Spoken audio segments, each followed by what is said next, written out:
¿Alguna vez te has preguntado qué ocurre exactamente en el momento en que te dicen cuenta hasta 10 y nunca llegas al 5? Estás acostado en una camilla. La luz blanca del quirófano cae sobre tu rostro como un sol artificial. Escuchas voces tranquilas, metálicas, profesionales. Alguien ajusta una mascarilla. Otra persona revisa una vía en tu brazo. Todo parece bajo control. Te dicen que respires profundo. Que te relajes. Que todo saldrá bien. Empiezas a contar. 10. 9. 8. Y entonces, nada. No oscuridad. No sueño. No imágenes. No tiempo. Simplemente desapareces. Horas después, abres los ojos. Para ti, han pasado segundos. Para el resto del mundo, han pasado horas. Te operaron. Manipularon tu cuerpo. Tu cerebro estuvo activo. Tu corazón latió. Tus pulmones respiraron con ayuda. Pero tú no estuviste ahí. ¿Dónde estabas? La anestesia general es uno de los fenómenos más desconcertantes de la medicina moderna. Cada día, millones de personas se someten a ella con confianza casi automática. Sin embargo, si lo piensas con calma, es una experiencia radical, te apagan la conciencia de forma controlada, y luego la encienden otra vez. No es dormir. No es un coma. No es morir. Entonces, ¿qué es exactamente? Lo inquietante no es que perdamos la conciencia. Lo inquietante es que la perdemos sin transición perceptible. No sentimos cómo se apaga. No atravesamos un túnel. No observamos cómo el mundo se desvanece lentamente. Simplemente dejamos de estar. Es como si alguien presionara un interruptor invisible. Y aquí surge una pregunta que va mucho más allá del quirófano: si tu conciencia puede apagarse con una sustancia química, ¿qué dice eso sobre lo que realmente eres? Tal vez creemos que somos algo sólido, continuo, inquebrantable. Pero basta una molécula en la dosis correcta para silenciar la experiencia entera de existir. En los próximos minutos vamos a desentrañar qué ocurre en tu cerebro cuando te inducen anestesia general. No solo desde la medicina, sino desde la neurociencia y la filosofía. Porque entender qué pasa cuando desapareces podría obligarnos a replantear algo mucho más profundo, la naturaleza misma del yo. Y te advierto algo. Lo que realmente ocurre ahí dentro, no es lo que imaginas. Planteamiento del misterio central. Para entender qué ocurre cuando te anestesian, primero debemos despejar una confusión común: la anestesia general no es simplemente quedarse dormido. Dormir es un proceso natural, cíclico y dinámico. Mientras duermes, tu cerebro atraviesa distintas fases. Hay actividad eléctrica organizada. Hay sueños. Hay consolidación de memoria. Incluso en el sueño profundo, el cerebro sigue trabajando de manera compleja. La anestesia no es eso. Tampoco es un coma. El coma suele ser consecuencia de una lesión o alteración grave. Es un estado patológico e impredecible. La anestesia, en cambio, es un estado inducido, controlado y reversible. Los médicos pueden modular su intensidad con precisión milimétrica. Entonces volvemos a la pregunta: ¿qué es exactamente lo que hacen los anestesiólogos cuando te duermen? La respuesta técnica parece simple: administran sustancias que alteran la actividad del sistema nervioso central hasta producir inconsciencia, analgesia, inmovilidad y amnesia. Es decir, no solo dejan de dolerte las cosas, también dejan de registrarse como experiencia. Pero aquí aparece el verdadero misterio. La ciencia todavía no tiene una definición completamente cerrada de conciencia. Sabemos describir sus correlatos. Sabemos medir actividad eléctrica, patrones de conectividad, oscilaciones neuronales. Pero cuando hablamos de conciencia, hablamos de algo más: la experiencia subjetiva de estar vivo. La sensación de ser alguien. La anestesia general es, en cierto sentido, el experimento más reproducible que tenemos para apagar esa experiencia. No destruye el cerebro.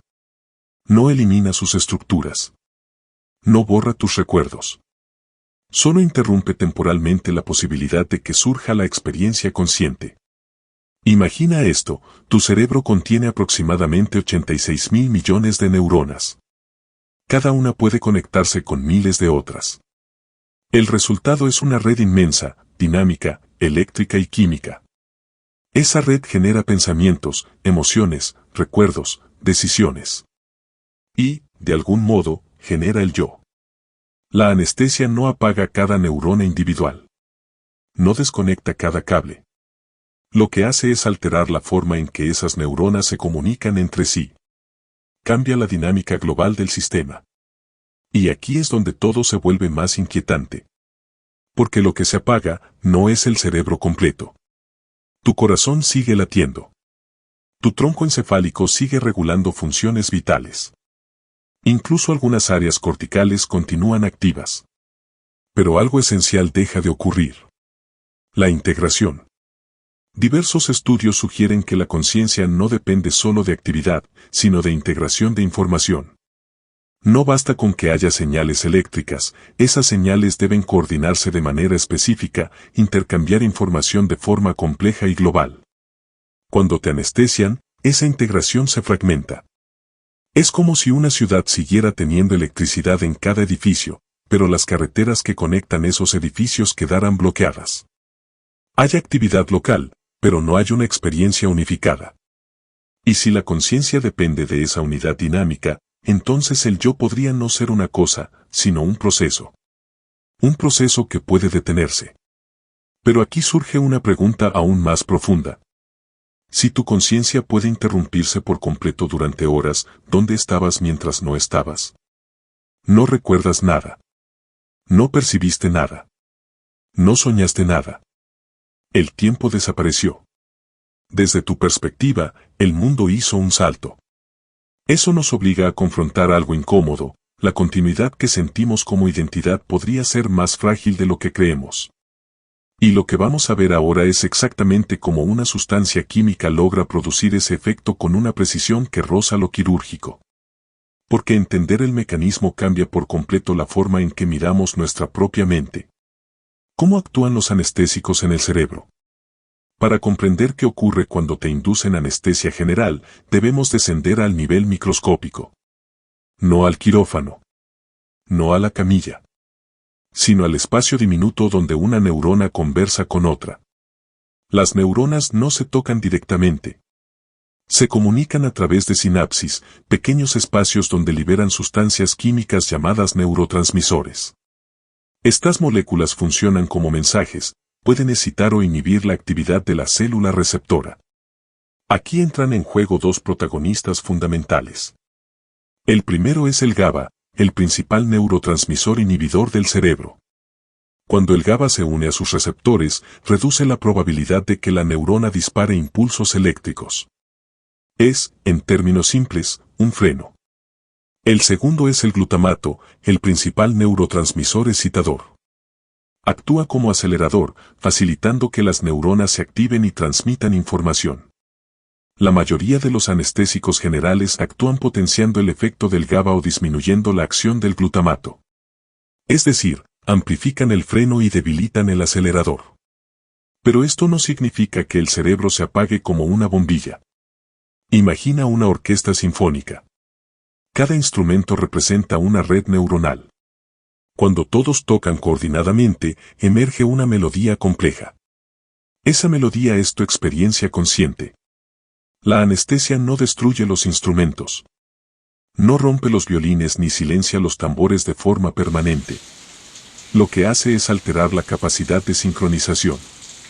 Los músicos siguen ahí, pero pierden el ritmo común. El resultado no es silencio absoluto.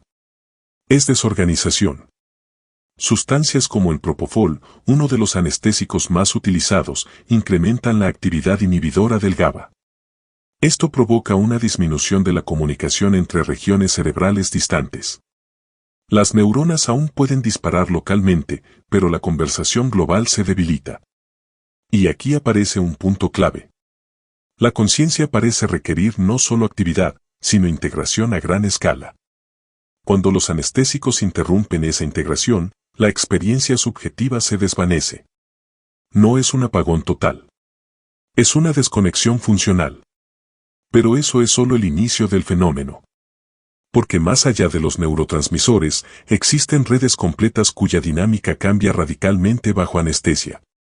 Y ahí es donde la historia se vuelve todavía más interesante. Antes de continuar, si te interesa este tipo de contenido, te agradecería suscribirte al canal y regalarme un like. Gracias por tu apoyo. Redes cerebrales y conciencia. En las últimas décadas, la neurociencia ha comenzado a identificar patrones de conectividad asociados a la conciencia. Uno de los hallazgos más relevantes es que la experiencia consciente parece depender de la comunicación entre regiones corticales distribuidas. No es una zona específica la que produce la conciencia. Es la interacción coordinada entre múltiples áreas. Entre estas redes destaca la llamada red de modo por defecto. Esta red se activa cuando no estamos concentrados en tareas externas, sino en pensamientos internos, recuerdos, planes, reflexiones sobre nosotros mismos. En otras palabras, cuando sentimos con mayor intensidad el yo. También es crucial la comunicación entre la corteza cerebral y el tálamo, una estructura profunda que actúa como estación de relevo sensorial y modulador de información.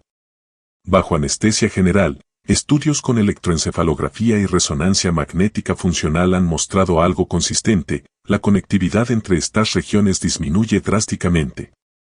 Las señales eléctricas se vuelven más lentas y rítmicas. Aparecen oscilaciones sincronizadas que, paradójicamente, reflejan menor complejidad informativa. Es como si el cerebro entrara en un modo más simple, menos diferenciado. Aquí surge una idea poderosa. Algunas teorías, como la teoría de la información integrada, proponen que la conciencia depende de la cantidad y calidad de información integrada en el sistema. Cuanto más diferenciada e interconectada sea la actividad neuronal, mayor sería el nivel de conciencia. Bajo anestesia, esa integración colapsa. No desaparece la actividad, pero pierde diversidad y coordinación global. Imagina una red de autopistas con miles de rutas interconectadas. Durante la vigilia, el tráfico fluye en múltiples direcciones, generando patrones complejos. Bajo anestesia, muchas de esas rutas se bloquean. El tráfico se reduce a caminos aislados. La ciudad sigue existiendo, pero ya no funciona como una unidad. Y si la conciencia depende de esa unidad, entonces lo que desaparece no es el cerebro, sino su capacidad de unificarse. Esto explica por qué, cuando despiertas, no tienes recuerdos del periodo anestesiado. La formación de memoria requiere precisamente esa integración entre regiones. Sin comunicación global, no hay narrativa interna. Pero aquí viene la pregunta inquietante. Si la conciencia depende de la integración dinámica, ¿qué pasa exactamente en el instante en que esa integración se rompe? ¿Hay un punto preciso donde el yo deja de existir? ¿O es un proceso gradual que no alcanzamos a percibir? La respuesta nos lleva al momento más desconcertante de todos: la transición. La pérdida y recuperación de la conciencia. Cuando comienzas a contar hacia atrás en el quirófano, tu cerebro no se apaga de inmediato. La transición hacia la inconsciencia es un proceso medible. En los primeros segundos tras la administración del anestésico, las redes frontoparietales, asociadas con atención y control ejecutivo, comienzan a perder conectividad. La actividad se vuelve más lenta. Aparecen patrones eléctricos similares a los del sueño profundo, pero con características distintivas. Algunos estudios han observado que, justo antes de perder la conciencia, puede existir un breve aumento de actividad sincronizada. Como si el sistema intentara estabilizarse antes de reorganizarse en un estado diferente. Y luego, la integración cae por debajo de un umbral crítico. Desde tu perspectiva subjetiva, no hay una sensación de cruce. No percibes el momento exacto en que dejas de estar consciente. Es un salto. Eso es lo más desconcertante: la desaparición de la experiencia no se experimenta. Durante el mantenimiento anestésico, el cerebro muestra actividad eléctrica, pero con menor complejidad. Las redes permanecen fragmentadas. No hay construcción de una experiencia coherente del mundo ni de uno mismo. Y, sin embargo, el sistema sigue vivo. El tronco encefálico regula funciones básicas. Los reflejos pueden estar presentes en cierto grado. No es muerte cerebral. Es una reorganización funcional profunda. Luego llega el regreso. Cuando se reduce la concentración del anestésico, las redes comienzan a reconectarse. La comunicación entre tálamo y corteza se restablece gradualmente. Las oscilaciones lentas disminuyen y reaparece actividad más compleja. Pero el retorno tampoco se percibe como un proceso continuo. Abres los ojos. Y el mundo ya está ahí. No recuerdas la transición. No recuerdas la reconstrucción de tu identidad. Simplemente reapareces. Es como si alguien hubiera pausado una película y la hubiera reanudado horas después sin que notaras el corte. Y eso plantea una pregunta que trasciende la medicina. Si tu sentido de continuidad puede interrumpirse sin que lo percibas, ¿qué garantiza que la identidad sea algo más que un proceso que ocurre mientras las redes están sincronizadas? Tal vez lo que llamamos yo no es una entidad permanente, sino un patrón dinámico que necesita ciertas condiciones para existir. Y cuando esas condiciones desaparecen, el patrón se disuelve. Pero aquí viene el giro que cambia completamente la perspectiva. Porque la anestesia no solo nos muestra cómo se pierde la conciencia. También nos revela algo inquietante sobre su naturaleza. Giro inquietante. Aquí es donde la historia deja de ser solo médica y se vuelve profundamente perturbadora. Durante mucho tiempo, se asumió que la anestesia simplemente apagaba el cerebro, como si redujera su actividad hasta un nivel cercano a cero. Pero investigaciones más recientes muestran algo distinto. El cerebro anestesiado no está apagado. Está reorganizado. Si observaras un electroencefalograma de una persona bajo anestesia general, no verías una línea plana. Verías patrones. Ritmos. Oscilaciones sincronizadas. Actividad que, aunque diferente, sigue siendo intensa en ciertos rangos. Eso cambia el paradigma. No se trata de ausencia de actividad. Se trata de cambio en la dinámica. Algunos estudios han mostrado que, bajo anestesia profunda, ciertas áreas pueden presentar ráfagas de actividad coordinada. Pero esa coordinación ocurre en circuitos locales, no en redes amplias distribuidas. Es como si pequeños grupos de neuronas conversaran entre sí, pero sin compartir información con el resto del sistema. La conciencia no parece depender solo de cuánta actividad hay, sino de cómo está organizada. Y aquí surge una hipótesis inquietante. Tal vez la conciencia no desaparece como una llama que se extingue. Tal vez se fragmenta como un espejo que se rompe. Imagina que la experiencia consciente es un holograma generado por la interacción global del cerebro. Si interrumpes esa interacción, el holograma deja de proyectarse. Pero los fragmentos físicos siguen ahí. Desde fuera, el sistema funciona. Desde dentro, no hay nadie observando. Esto conecta con una idea profunda: la conciencia podría ser un fenómeno emergente, extremadamente sensible a la estructura de la red que la produce. Si alteras ligeramente esa estructura, el fenómeno cambia radicalmente. Es como el agua. Dos átomos de hidrógeno y uno de oxígeno pueden formar vapor, líquido o hielo dependiendo de cómo estén organizados. La sustancia es la misma. El estado es distinto. El cerebro bajo anestesia sigue siendo cerebro. Pero su estado funcional cambia de tal manera que la experiencia subjetiva deja de emerger. Y aquí viene la parte más inquietante. Si la conciencia depende de una configuración específica de actividad, entonces no es algo fijo ni garantizado. Es contingente. Depende de patrones. Depende de equilibrio químico. Depende de sincronía.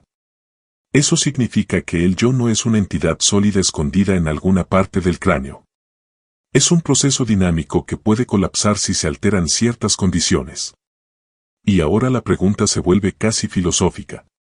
Cuando estás bajo anestesia general, ¿la conciencia se anula completamente, o simplemente deja de integrarse de manera que pueda recordarse? Porque hay algo curioso. Algunos pacientes, en rarísimos casos, reportan episodios de conciencia intraoperatoria. No sienten dolor necesariamente, pero describen haber percibido sonidos o sensaciones sin poder moverse. Son excepciones extremadamente poco frecuentes, pero revelan algo importante: la línea entre consciente e inconsciente no es binaria. Es un espectro. Eso sugiere que la conciencia podría no apagarse de golpe, sino transitar por estados intermedios de menor integración. Y si eso es cierto, entonces lo que creemos que es un interruptor tal vez sea un regulador. No es blanco o negro. Es un continuo dinámico. Y esta idea tiene implicaciones que van mucho más allá de una cirugía.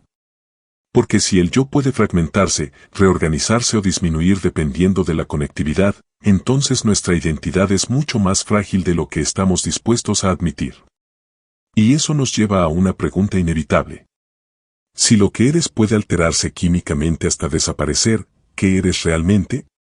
Profundización filosófica y psicológica. Detente un momento y piensa en esto con absoluta honestidad. Si una sustancia química puede desintegrar tu experiencia consciente durante horas, ¿qué dice eso sobre la naturaleza del yo? Nos gusta imaginar que somos algo sólido, continuo, estable. Una especie de núcleo interno que permanece intacto mientras el mundo cambia. Decimos yo como si fuera una entidad fija, como si existiera una pieza central e inmutable dentro de nosotros. Pero la anestesia general expone una verdad incómoda. El yo no parece ser una cosa. Parece ser un proceso. Un patrón dinámico de actividad que necesita condiciones muy específicas para mantenerse activo. Cuando esas condiciones se alteran, el patrón desaparece. Y aquí aparece una idea profundamente filosófica, tal vez la identidad no es una sustancia, sino una narración en tiempo real. Una historia que el cerebro se cuenta a sí mismo mientras integra información sensorial, memoria y proyección futura. Bajo anestesia, esa narración se detiene. No hay narrador. No hay historia. No hay punto de vista. Solo un organismo funcionando biológicamente. Eso significa que lo que sentimos como continuidad personal podría depender enteramente de que ciertas redes neuronales estén coordinadas en este instante. No en el pasado. No en el futuro. Ahora. Si esa coordinación se interrumpe, el sentido de ser alguien también se interrumpe. Esto conecta con una pregunta clásica en filosofía de la mente: ¿eres el mismo tú que existía hace 10 años? Biológicamente, tus células han cambiado. Tus recuerdos se han modificado. Tu personalidad ha evolucionado. Sin embargo, sientes continuidad. La anestesia demuestra que esa continuidad no es inquebrantable. Puede cortarse sin que lo percibas. Es como si la película de tu vida pudiera editarse sin que el protagonista note el corte. Eso sugiere algo radical. Tal vez la identidad no es un objeto que atraviesa el tiempo. Tal vez es la sensación de continuidad que emerge cuando el cerebro mantiene cierto nivel de integración. Cuando esa integración desaparece, no hay experiencia del paso del tiempo. Desde tu perspectiva subjetiva, el mundo salta. Y aquí surge una comparación inevitable. El sueño profundo también implica una disminución de la integración consciente. Pero incluso en el sueño, hay actividad onírica, microdespertares, variaciones dinámicas. La anestesia es más radical. Es una suspensión más profunda de la narrativa. Y eso se parece inquietantemente a otra frontera que preferimos no mirar demasiado. La muerte. No en el sentido biológico irreversible, sino en el sentido experiencial. La anestesia es una demostración controlada de que la conciencia puede desaparecer sin transición perceptible. Eso nos obliga a preguntarnos algo fundamental. Si el yo puede desaparecer sin dolor, sin sensación, sin conciencia de desaparición, ¿qué es lo que realmente tememos cuando pensamos en dejar de existir? Tal vez lo que nos asusta no es la ausencia de experiencia, sino la idea anticipada de perderla. La anestesia elimina esa anticipación. No hay experiencia del no ser. Solo hay ausencia de experiencia. Psicológicamente, esto revela algo profundo sobre nuestra relación con el control. Creemos que estamos al mando de nuestra mente. Que decidimos pensar, recordar, sentir. Pero basta una molécula precisa en una dosis exacta para desmantelar esa ilusión de control. Eso no debería interpretarse como algo aterrador. También puede verse como un recordatorio de humildad. Somos procesos biológicos complejos, extraordinarios, pero dependientes de condiciones físicas muy específicas. La conciencia no es magia. Es organización. Es sincronía. Es equilibrio. Y cuando entendemos eso, cambia la forma en que nos vemos. Ya no somos entidades rígidas. Somos eventos dinámicos ocurriendo en tiempo real. Somos actividad integrada. Y si somos actividad, entonces cada momento de conciencia es algo que está sucediendo ahora, no algo garantizado. Eso vuelve la experiencia de estar despierto a algo mucho más valioso. Porque no es permanente. Es frágil. Y esa fragilidad le da profundidad. La anestesia no solo nos enseña cómo se pierde la conciencia. Nos revela que lo que llamamos identidad es un fenómeno emergente, dependiente de una arquitectura neuronal que puede reorganizarse. Y si eso es cierto, entonces la pregunta cambia. ¿No es dónde estabas mientras estabas anestesiado? La pregunta real es: ¿qué eres cuando estás consciente? Entender qué ocurre bajo anestesia no es solo un ejercicio intelectual. Tiene implicaciones directas en cómo vivimos. Primero, redefine nuestra relación con la confianza. Cada vez que alguien se somete a anestesia general, está entregando temporalmente su experiencia del mundo. Está aceptando que su conciencia será interrumpida y restaurada por un equipo médico. Eso requiere una forma profunda de confianza en la ciencia y en el conocimiento acumulado. Segundo, cambia nuestra percepción del control. Si la conciencia depende de equilibrio químico y conectividad neuronal, entonces muchas de las cosas que atribuimos a fuerza de voluntad están mediadas por condiciones biológicas. Esto no nos quita responsabilidad, pero sí nos invita a comprender mejor nuestra vulnerabilidad. Tercero, nos enseña algo sobre el valor del presente. Si la conciencia es un patrón que puede interrumpirse sin aviso perceptible, entonces cada momento consciente es literalmente una configuración específica del universo que está ocurriendo ahora. No es abstracto. Es físico. Es medible. Y es temporal.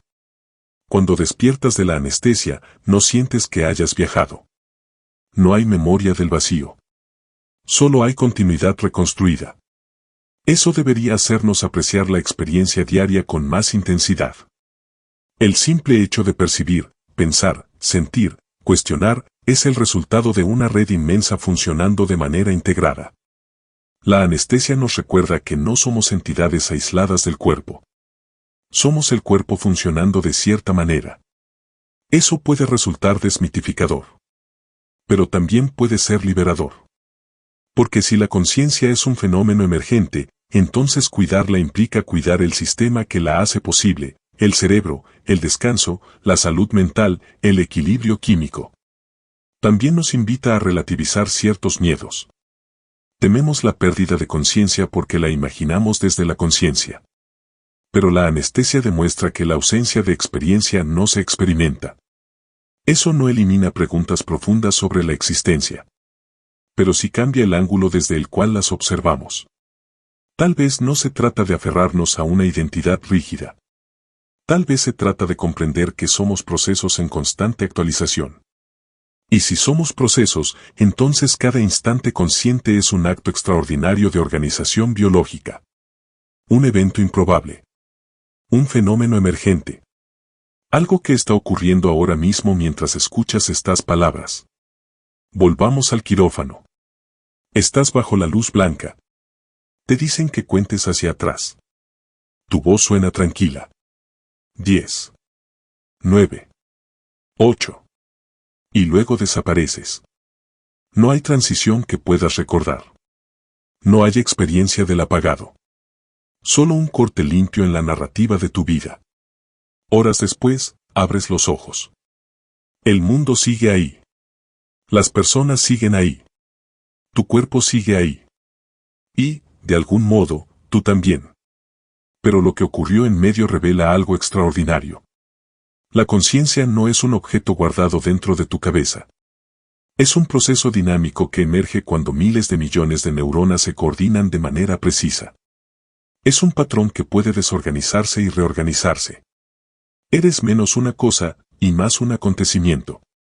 Cada vez que estás despierto, ese acontecimiento está ocurriendo. Cada pensamiento, cada emoción, cada duda, cada recuerdo, es el resultado de una integración frágil y asombrosa. La anestesia general no solo permite cirugías. Nos muestra que el yo es más delicado, más dinámico y más extraordinario de lo que imaginamos. Así que la próxima vez que pienses en quién eres, recuerda esto. No eres una entidad fija viajando intacta a través del tiempo. Eres un patrón que está sucediendo ahora. Y el simple hecho de estar consciente es uno de los fenómenos más impresionantes del universo.